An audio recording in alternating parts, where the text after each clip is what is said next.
Hello, good evening to everyone. Once again, tayo po ay mag-aaral na naman po. Tuloy po natin yung ating pong lesson tungkol po dito sa strengthening your family, building up your foundation. So, ngayon po ay ang topic po natin ngayon sa gabing ito ay family bonding. Napakaganda po yung ating pong topic ngayon. Dahil po ang ating pong tatapikin lahat ditong pag-aaral na ito ay patungkol po sa family. We are now in the part 2 of building your foundation. It's all about strengthening your family. So lahat po itong part 2 na ito ay patungkol po sa family as our foundation as a Christian. So I believe that this topic is interesting to all of you, and because many of us has a family. Napakaganda po dahil ngayon po ay papag-aralan po natin ang tungkol po sa family bonding. At bago po palang lahat, let us bow down our head and let us pray. Father God, in the name of Jesus, Lord, we come to you right now. Lord God, we ask, Lord God, your presence, Lord. We ask, Lord God, the Holy Spirit to give us the revelation and wisdom about this lesson, family bonding. Lord, I pray that every one of us, Lord, be blessed this lesson, Father. Lord, I give you all the praise and thanksgiving, Father, in Jesus' mighty name. Amen and amen. So, family bonding. Alam ko po na itong bonding na ito ay napakahalaga po sa ating pong lahat, sa ating pong family. Because bakit ko po itinuturo ito? Dahil ito po ay patungkol po sa foundation natin as a Christian. Kasi nandito po yung foundation po natin as a believer. Because before we can go to minister others, we must minister first our family, because family is the foundation of all ministry. Dahil po dito po mag-uumpisa ang ministry po natin. So kaya nga po foundational ito sa ating pong mga Kristiyano. So family bonding. So ang ating pong key verse po rito ay sa Ephesians 4 verse 3 sa New Living Translation. Sabi po rito, make every effort to keep yourselves united in the Spirit, binding yourself together with peace. So, ito po ay napaka-importante po na ang unang-una po dito, make every effort to keep yourselves united in the Spirit. Unang-una po dito ay we have to united in the Spirit, sa banal na Espiritu, ang Espiritu ng Diyos. Unang-una po ito. Before we can make a bonding sa ating pong family, unang-una po ang Diyos, ang Espiritu ng Diyos ay nasa atin. Dahil po, yun po ang magbibigay sa atin yung tunay na bonding, yung Espiritu ng Diyos. Kaya nga po, napaka-importante po na lagi po ang presensya ng Diyos sa atin. Dahil po kapag ang presensya ng Diyos ay nasa atin, maganda po ang ating pong bonding sa ating pong family. Nasabi po dito, binding yourself together with peace. Bakit po sinabi dito ni Apostol Pablo na binding yourself together with peace? Ang kapayapaan. Ang kapayapaan kasi ang unang-unang goal po ng family sa bonding. Kasi pag magmabanding ang family, nandun po yung presensya ng Diyos, tapos yung kapayapaan. Mayroon pong peace sa buong pamilya. So kapag wala po ang peace sa bawat membro ng pamilya, wala pong magandang bonding. Kasi po yung peace ang nagbibigay sa atin ay yung pong Espiritu ng Diyos. Sabi nga ng salita ng Diyos, my peace I give unto you. So yung kapayapaan po ng Diyos ay unang-una po sa atin. So, yun po ang pinaka-key verse po natin. Kaya, pag-aralan po natin. Ang objective po natin dito, na kung bakit tayo po ay nag-aaral, ay para po mag-gain a picture of what healthy family, yung healthy family interaction looks like and how it fosters the development of a strong bond. So, yun po yung strong bonds para po ma-develop ang bonding, yung strong bond ng family na sila po ay hindi wasak na pamilya, kundi sila po ay mayroon pong yung bang strong bond, yung malakas ang kanila pong bonding o relationship. So, napaka-importante po yun, keywords po natin para mapag-aralan po natin. Pag-aralan po natin dahil ito po ay biblical po na ways para po sa bonding na ating pong papag-aralan sa gabing ito. So, bonding is important to your family. Napaka-importante po itong bonding po natin sa ating pong pamilya. Dahil ito po ay having love with his own who were in the world, he loved them unto the end. In John chapter 13, 1, sabi na having love, sabi po ito po yung unang-unang ng ating pong Panginoon. Ang Panginoon po ay itinuring po niyang pamilya yung kanyang mga disciples. Yung kanyang disciples, daily po niyang halos na kakasama sa kanya pong buhay nung siya po ay nandito sa lupa. Yung mga disciples po niya ay isa sa mga pamilya noon. Kaya nga, he loved his own were in the world. He loved them unto the end. Minahal po niya ang kanyang mga disciple. Bagamat iniwanan po siya ng marami noong siya po ay ipagkanulula sa nasentensyahan na po siya ng death to crucify, ay yung mga iba ay lumayo dahil sa takot. Pero ang Panginoon, nandun pa rin yung kanyang pag-ibig. Noong siya po ay nabuhay na muli, hinanap muli niya ang kanyang mga disciples at nakihalubilo na naman po sa kanila. Tignan po ninyo ang pagmamahal po ng Diyos.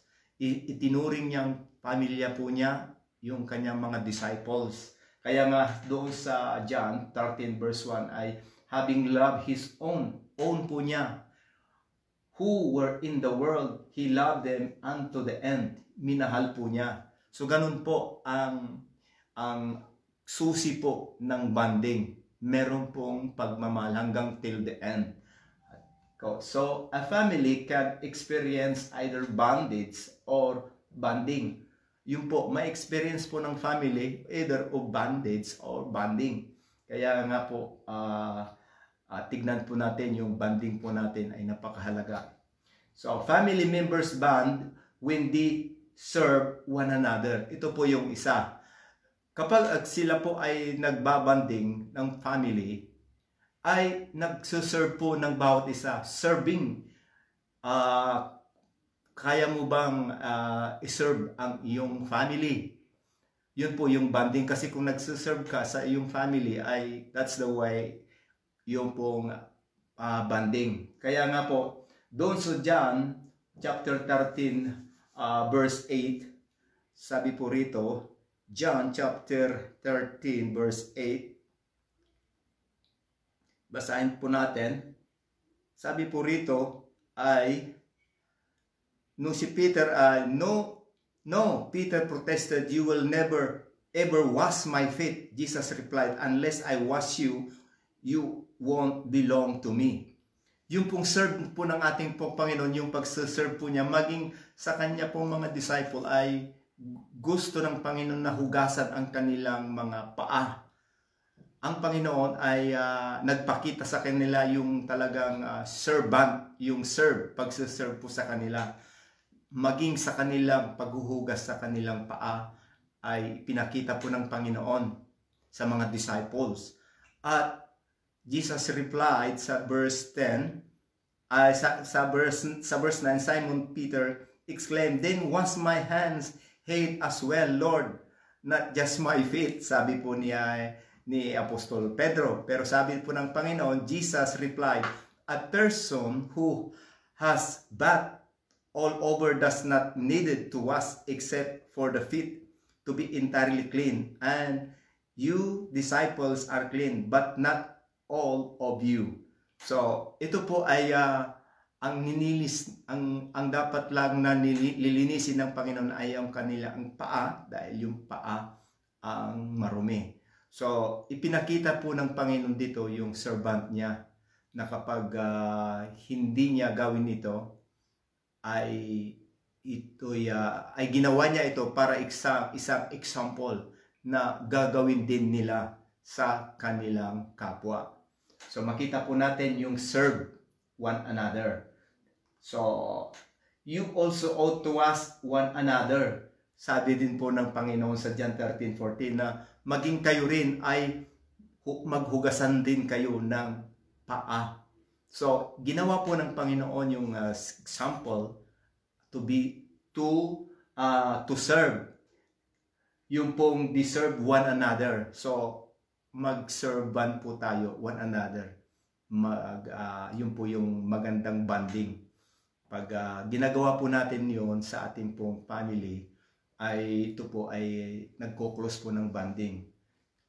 Okay, yun po. Serve ay nandun na po yung ipinagluluto mo ang iyong asawa, mayroong siyang pangangailan, ginagawa mo, ganun, yung serve one another. So, and then family members band when they play together. Tayo po ba ay nakikilaro sa ating pong family? Meron ba tayong play? Yung bang meron tayong bang joke o meron tayong minsan mayroon tayong joke sa ating family? Yung bang nandun yung kasi yung bonding, kung sila nagkakatuwaan, masaya sila, may laro, yun po yung isa sa mga nagbibigay ng bonding sa family when they play together. So let not your heart be troubled, sabi po ng Panginoon. Believe in God and also believe in me. So huwag po tayong mag-worry. So family bonding grows when they are times of play. Kung tayo po ay naghalimbawa, isa pong yung nag-outing po tayo, pupunta tayo sa isang lugar, nagpipiknik, ganun po, yung po yung napakaganda pong bonding. Nandoon yung paglalaro ng bawat isa. Linalaro mo yung mga anak mo, yung mga apo mo, o mayroon pong bonding ng ganon. So, family members band when they work together. Kung tayo po ay sama-sama nagtatrabaho, halimbawa po, mayroon pong trabaho sa bahay ninyo, when they work together, yun po yung maganda pong banding. Sama-sama pong ginagawa ang trabaho. Nagkakaisa po tayo, nagkakaisa sila, mayroon pong saya, yung nagtutulungan sa trabaho. Yun po ay gawin po natin dahil ito po, dito nagmumula ang nabibuild up yung bond, relationship ng isa, kung di work together, kung sila ay nagsama-samang nagtatrabaho sa isang family. Hindi lang yung isa ang nagtatrabaho, kundi sama-sama, they work, sabi, they work together. So ito po yung isa pong napakagandang bonding po ng family. Okay. That they may bind for more fruits, sabi po ng salita ng Diyos ng John 15:2, para po tayo po ay magkaroon ng marami pong fruits. I am the vine, you are the branches, sabi ng Panginoon. At yun po, marami pong mabubuti ang may bubunga yung sama-sama nagtatrabaho. Okay. So, yung ministering for the Lord together is a very important part of family bonding. Tayo po ba ay sama-sama halimbawa nagsasamba, sumisimba? Kung ito po ay kasama mo ang family mo, one together, you are nag-iisa po kayong pupunta sa church, o mayroon kayong ministry, nagme-minister, yun po ay napakasaya, napakasarap ng bonding. Kung sama-sama kayo sa church, sama-sama kayo sa isang bonding ng ministry, yun po napaka-importante po sa Diyos. Sabi po ministering for the Lord together is a very important part of banding. Ito po, napakahalaga po. Huwag po nating kalimutan. Sama-sama tayong sasamba, sama-sama tayong magmi-minister sa ministry na binigay ng Diyos. So, family members bond when they face difficulties. Ito po ay isa. Dito po natin matetest ang ating pong bonding. Kasi when the family face difficulties, nandun po yung bonding. Yung pong makikita po natin yung talagang walang iwanan. Yung pong pag dumarating yung difficulties ng isa o yung na member ng family, nandun po yung sama-samang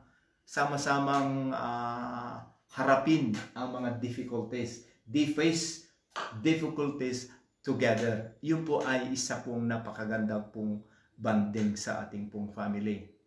Kung mayroon pong nangangailangan ng tulong, nandun po yung banding po natin.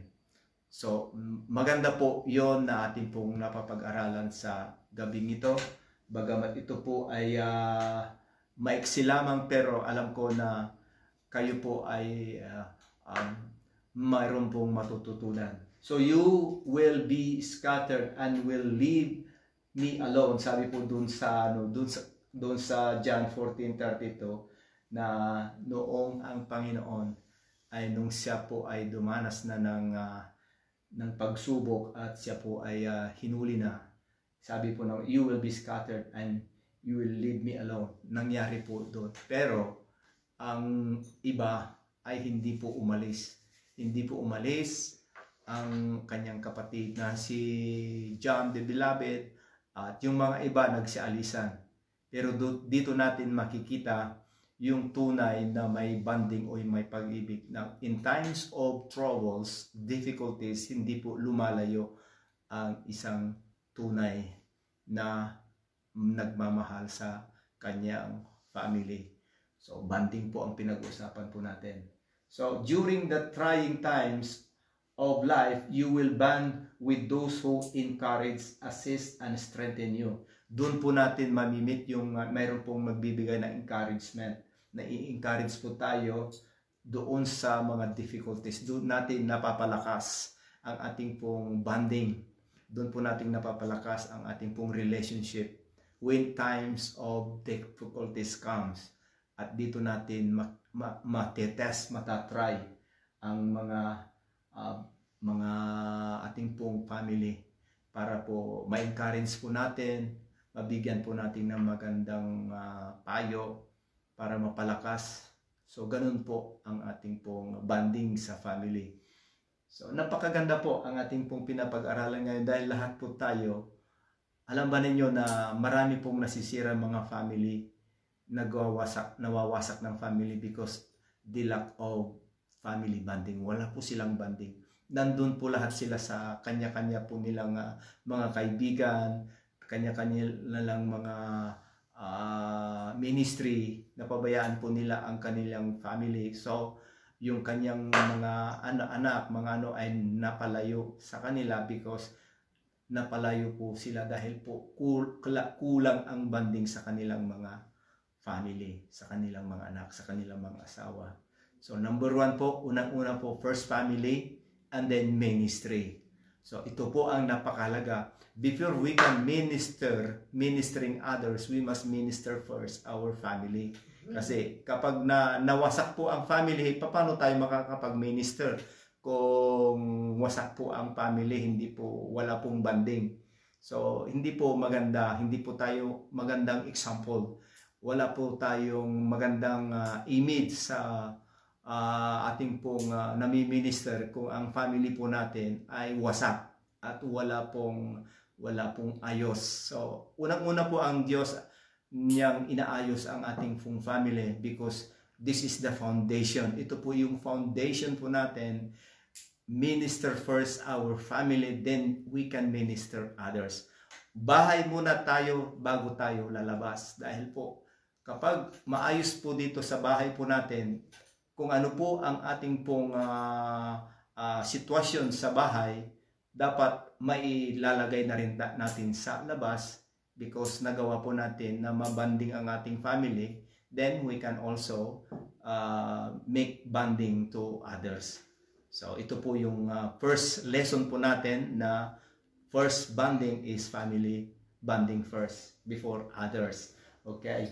Hanggang doon lamang po, at napakaganda po, napakaiksi. Huwag po natin kalimutan yung family bonding is a very important for us as a minister, as a leaders of a church. Tayo po na mga leaders ay kinakailangan makita po sa atin yung family po natin ay maayos, at hindi po tayo hindi po galit ang mga anak sa atin, hindi po galit ang asawa sa atin. Meron pong bonding, meron tayong pagmamahal. Para po sa ganon ay maganda po yung ating pong pagmi-ministry sa iba. So, ngayon po ay maraming salamat po sa inyong pakikinig o panonood. And I pray na kayo po ay pinagpala, kayo po ay may natutunan sa pag-aaral na ito. At ngayon po ay nagpapaalam na naman po ako hanggang sa susunod na Thursday. Till Thursday again, let us continue again this lesson on Thursday. So God bless you all. This is Brother Greg.